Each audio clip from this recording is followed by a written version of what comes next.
Program bedah rumah yang dibiayai dari dana APBD Pemkab Lahat di Talang Padang Tinggi diduga syarat praktik nepotisme.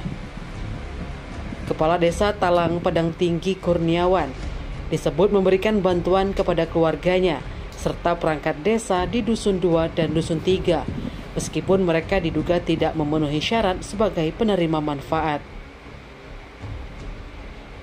Ketua Badan Permusyawaratan Desa atau BPD, Dian Putra Kusuma, mengungkapkan pihaknya tidak dilibatkan dalam musyawarah penentuan penerima bantuan. Ketua BPD Talang Padang Tinggi, Dian Putra Kusuma, menginformasi adanya keluhan dari masyarakat terkait program ini.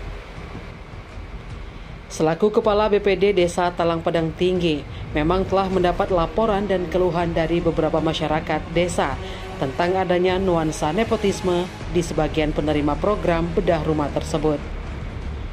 Selain dugaan penyimpangan dalam distribusi bantuan, Dian Putra mengungkapkan bahwa BPD tidak dilibatkan dalam proses musyawarah. Masyarakat yang merasa dirugikan berharap adanya transparansi dalam pelaksanaan program ini.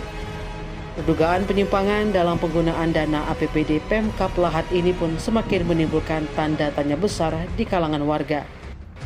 Hingga berita ini diterbitkan, Kepala Desa Talang Padang Tinggi Kurniawan yang dihubungi melalui WhatsApp tidak memberikan respon dan tanggapan terkait tudingan tersebut. Lah berapa tahun kamu tinggal di sini?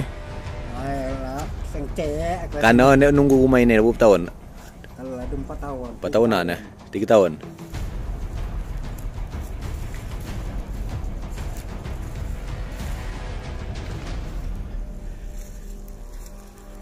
Kamu tinggal di rumah ini berapa tahun? Aku masih bujangan lah dekat sini. Lah negak ya? Oh. Lah lama berarti tinggal di sini ya? Lah lama dia kurang lagi.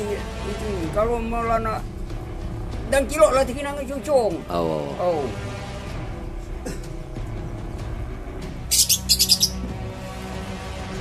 Tim Liputan Sumsel Update TV melaporkan. Lama berarti tinggal.